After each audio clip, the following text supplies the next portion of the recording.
Hey everybody, this is herculespetix, founder, curator, docent, and gift shop employee of the herculespetix Academy of Comic Book Studies.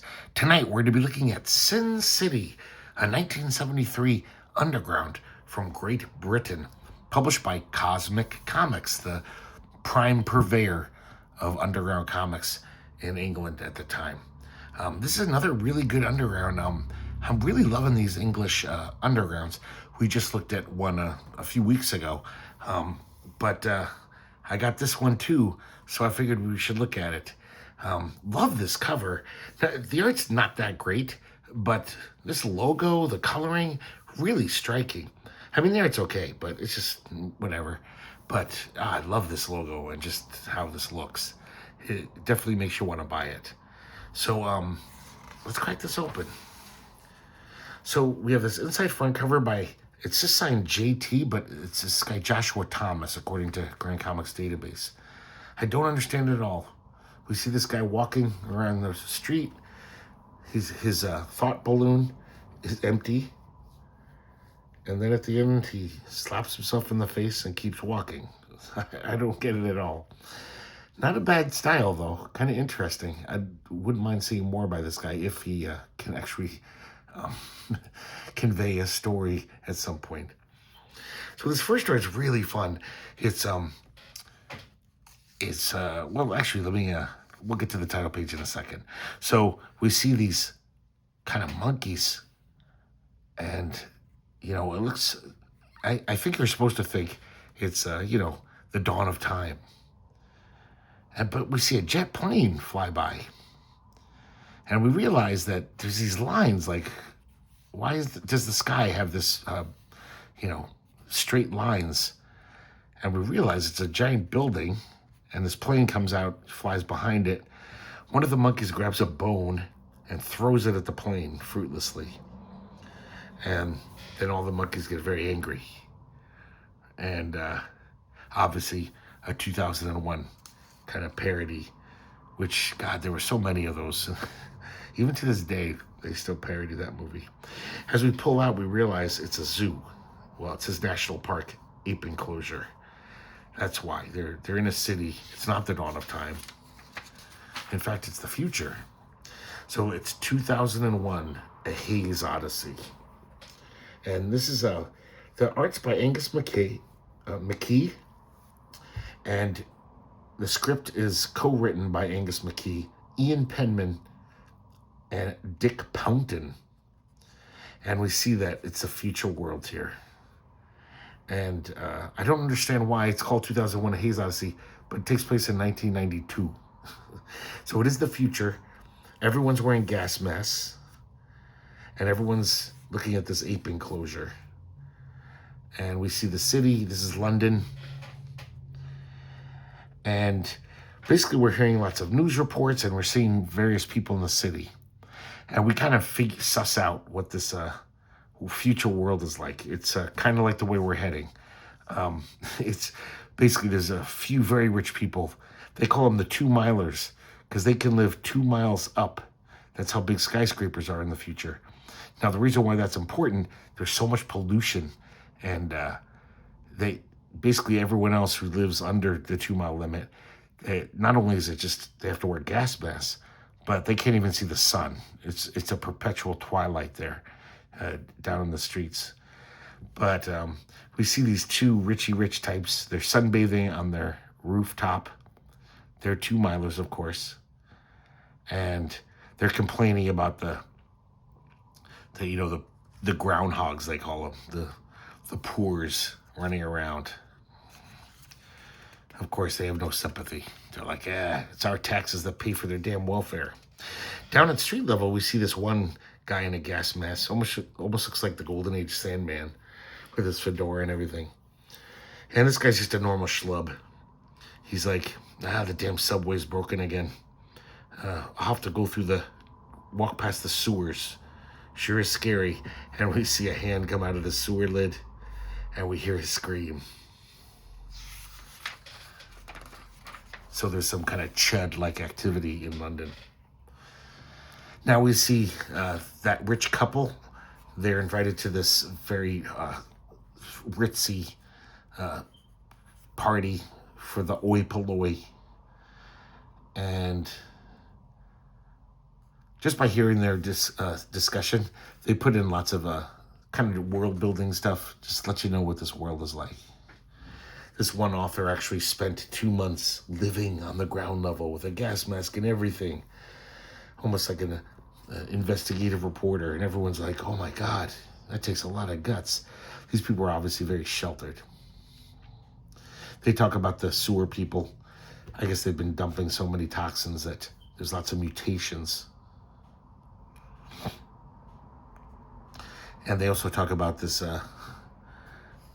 the woman who is hosting the party says we have this new Cell Air. It's very expensive, but it pumps out everything to street level, all the bad smells. Not even a fart escapes it.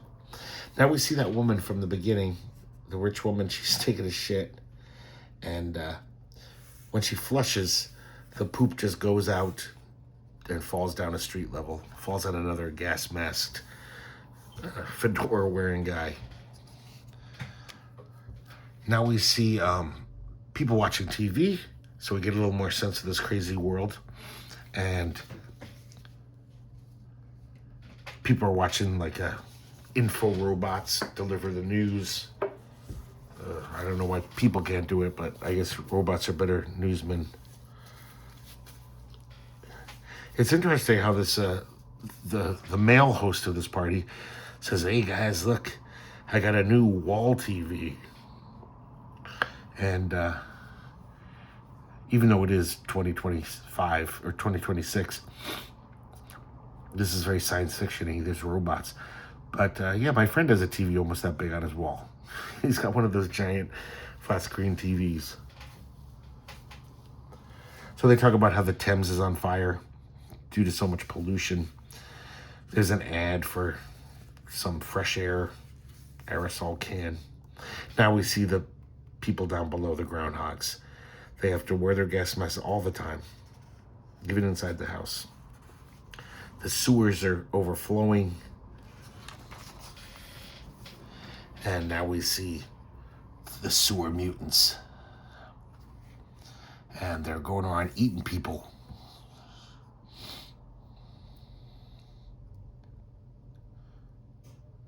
Kind of predicted Blinky, the fish from The Simpsons. This one has 4 eyes, though. Everything's getting mutated. And the narrator tells us at the end, as chemically induced mutation becomes increasingly common, those familiar with Darwin would not be surprised to see the emergence of a more successfully adapted species. And we see this baby, and he's got a gas mask nose filter. So he's, I guess humans are evolving to live in this shitty world. This next one is Wyndham Raine. It's by Wyndham Raine. It's called Sin City Suicide.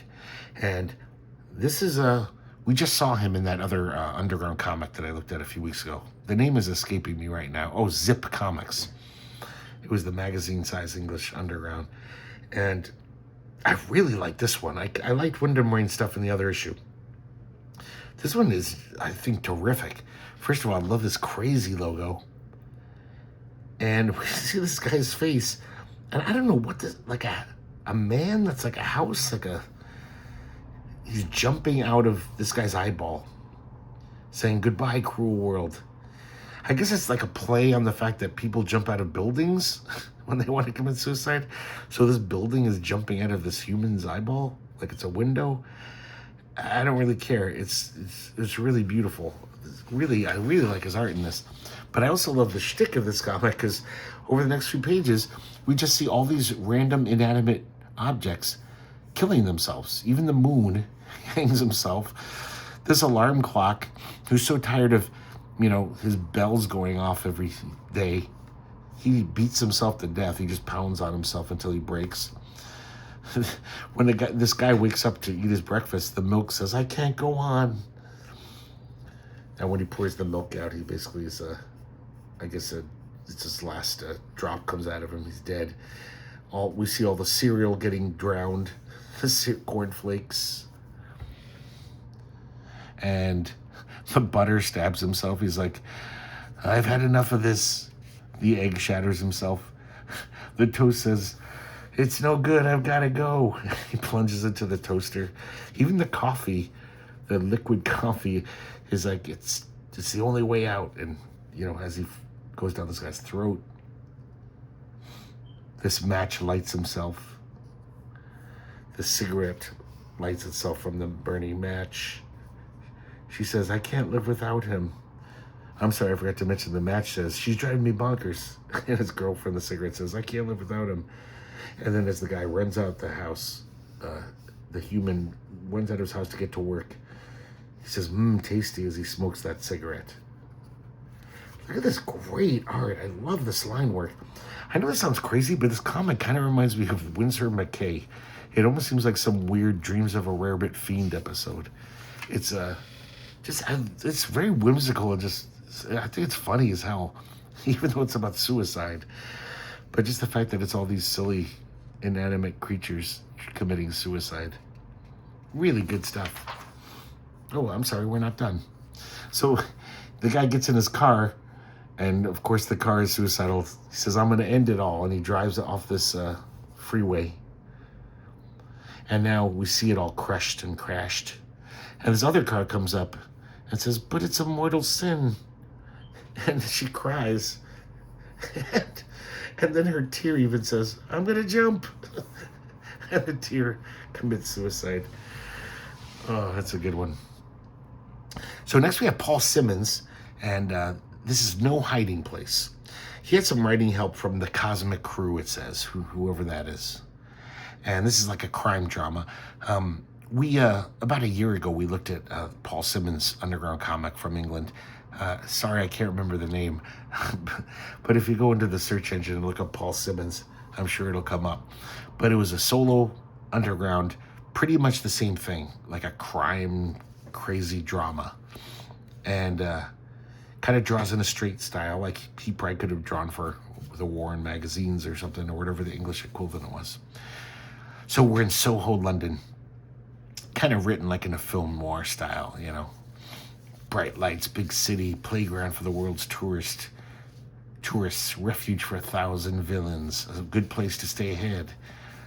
But if you transgress the underworld's unwritten code, then there's no hiding place. So we see this small-time hood. His name's Dougie the dog barker. Walking around Soho, this car pulls up, and the caption tells us his luck is running out. These guys try to run Dougie over. They miss. Dougie knows that he's fucked up. He's like, shit, my number's up. So he runs into this strip club. He knows the owner there, Benny. Benny's kind of an operator. He says, Benny, I need a gun. I gotta protect myself. They're trying to kill me. And Benny just says, I'm afraid not, old boy. They've hung a sign on you. If I help you, I'm fucked too. Sorry to say that you're a dead man. You just haven't stopped breathing yet. So after Dougie leaves, this club owner, Benny, he basically calls up this very important looking individual, basically sells out Dougie. We don't see his face though. And now he's running through the street. This prostitute solicits him. Of course, he doesn't have that in mind. Now the thugs catch up to him. They kick him in the head, knock him out, and they drag him into this seedy building. Looks like they're going to torture him first. They've got a razor out. And then right then, a prostitute walks in. And she goes, she screams, which distracts the thugs, allowing Dougie to elbow one in the face. And then he runs for it. So as Dougie runs around, he sees various people. And he's saying, please, I need help. But then it's like, the first couple he sees, it turns out it's two lesbians. Like, I think this is maybe in 1973, that was like, whoa, that's crazy. And then he goes up to another person, and it's a male prostitute, transvestite type. And Dougie, of course, is just like, ah. It's like, I think this male prostitute could help you just as well as someone who's not a male prostitute, if he so was inclined. So he runs into this restaurant, knocking people over. He's bleeding from the wounds he received from the thugs. And then he dives through the window. The police show up. He says, I want police protection. And they're like, all right, Dougie. They take him down to the police station, treat him like shit. They're just calling him a scumbag. And now the chief police comes out and says, knock it off, guys. The commissioner wants him upstairs in a minute. On your feet, Barker. And he goes upstairs, and there's the commissioner. But a voice is coming from this chair, and it's an unseen face. Good evening, Dougie. I hear you're in need of a little protection, so allow me to introduce you to some colleagues of mine. Oh, I'm sorry, these are not the commissioner. This is the two thugs from earlier. One of them still has his razor. So Dougie got sold down the river, and now he ends up in the river. I like the way they cut away to this full-page scene. There's the two thugs walking away. So even the police are in on the take. And there's a little billboard that says, dull it isn't. Metropolitan Police. Certainly not dull. Nice last page. I really like that. Next we have this guy. I'm not sure this guy's name. Oh, this is a woman, Ellie Nadler. This is called Tough Shit. And we see these two hippies. They're getting stoned, and they're just laying on the ground. I guess it's really strong shit. And one of them's all like, oh my God, I figured it out. I figured out the secret of the universe. Kind of like this wonky underground style of Ellie Adler's. It's very weird. For some reason, it doesn't look like someone from 73 to me. It looks like someone from the 80s. So these guys are laughing and giggling, but this one hippie's like, oh, I gotta find a pencil and paper. And he trips. He does this funny pratfall. He finds a pencil, but he can't find any paper no matter where he looks. He even looks in the refrigerator. Of course, he's got the munchies, so he eats some food. Finally, he says, oh, toilet paper in the bathroom. And he writes down the secret of the universe. Next morning, he says, oh, I gotta take a crap. And his roommate's just getting done in there. He's wiping his ass with the toilet paper. And I don't know why the guy, I guess just for the story's benefit, nobody wipes their ass and then just like holds onto the piece of toilet paper. They throw it in the toilet. But apparently this guy did. This other hippie grabs it and it says, the secret of the universe is, and it's been pooped out. And he says, what a bummer.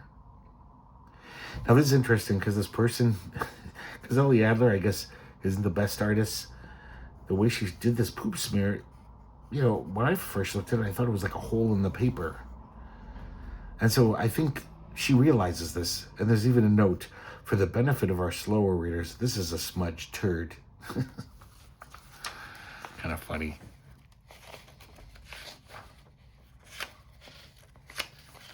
Here we go. Now we have Underground Madness. And this is by Edward Barker. And we have this little horror host type person here, Worm. And she says, I'm your guide in the subterranean tour. I've seen a lot of things down here. I guess it says ideas by Dirty Dick, that Poughton guy, and Felix. So I guess they gave him some ideas. Kind of a cool logo.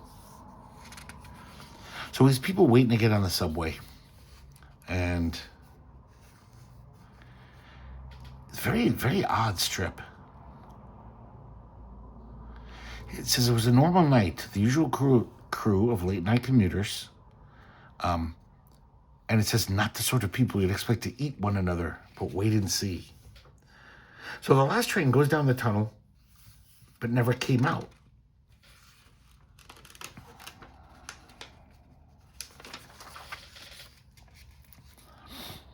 So the subway workers didn't even want to go down the tunnel to see what the hell was going on. Why the train never came out or came back. 5 days later, a lone survivor emerged at a station in the Northern Line. Just pretty much insane. But the doctors who talked to him pieced together this horrid tale. So I guess this train stopped in the middle of this tunnel. You know, commuters are used to some delays, but after 2 hours in this train car, everyone started to get rattled. One dude, this crazy old dude in a robe, he basically spreads the idea that it's the bomb. They dropped the bomb. This is it. At first, no one believed him, but after a while, people started saying, maybe he's right. At last, the driver showed up. An Irish fellow who had been sweating a lot asked him to take his bag. He said it was vital that it reaches Baker Street by 8 o'clock. We never saw the driver again, and we heard an explosion. So he's like an IRA guy. So now everyone's pretty just like, oh my God, it's the end of the world. So people start going crazy. This guy starts going down on this woman. People start ranting. People are starting to get hungry.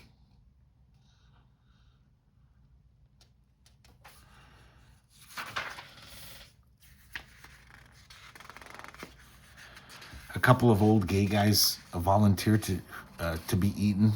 Me first, bitch, me. Of course, they don't say gay guys because it's the 70s. Some guy does have these mashed potato samples. He's a salesman. And things just get worse and worse. This is almost like that Avenging... What was that movie called by Boonwell? Avenging Angel? Damn it, I can't remember. My memory's so bad now. But these people are trapped. One guy hangs himself. One guy, somehow the mashed potatoes get made without water because this guy's peeing in them. Everyone gets sick from eating them. Everyone sinks farther and farther into depravity. Everyone suddenly cracked at once. Murder, rape, cannibalism, suicide, and incest were taking place simultaneously in every carriage. And then at that point, in through the door stepped a figure. And it's a conductor who calmly tells them, there's been a delay due to a points failure. We're sorry for the inconvenience. Have your tickets ready. But I mean, everyone's just, they've gone too far. The funny thing is, it sounds like this is just 5 hours on a subway train, and this is how far people devolve. Kind of a fun, nasty comic. This is why, another reason why I read Undergrounds, for just depraved shit like this. Now, this last story is, I love this guy. His name's Bill Sanderson. Look at this great art. It looks like he could draw for like, I don't know, like the slickest magazine, like Punch or something. Just really beautiful cartooning going on here. So this is called Mrs. Higgins Char. She's a char woman. So we see her wake up, lights a cigarette, spits out some tobacco into this cup, puts her teeth in, and we see her on the toilet. God, this illustration is phenomenal. Then she leaves for work. She's waiting for the bus. This little kid is being a brat. She says, watch it, kid. The kid sticks out his tongue and runs right in front of the bus. And we see his blood puddle here. And she's just like, I told him, didn't I? This guy in the bus exposes himself to her. He says, what do you think of that? She says, nah, I've had me breakfast already. On second thoughts, I don't mind a little nibble between meals. And the guy kind of freaks out. So she makes it to work. And whenever she bends over, they just totally show her knickers. She's kind of an exhibitionist, this weird old lady. And at the end of the day, She's heading home. This guy, a mugger, takes her pocketbook. And then this guy sees her bent over in the alley because she's petting a cat. And this guy just grabs her and jumps on her and sexually assaults her. God, look at that. Just amazing cartooning going on here. So she's not even that phased. She just says £5. She's like, oh, maybe I can make some money from this. And the guy runs off. And she's like, ah, you bleeding miser. Then she kicks the cat because she's so pissed off. And then she finally makes it home, completely unfazed, and is watching television, wondering why there's so much sex and violence on TV nowadays. This is really amazing. I got to get more Bill Sanderson stuff. I have looked at some of these English Undergrounds. To be honest, maybe I'm pretty sure I do have more of this stuff. I just can't remember.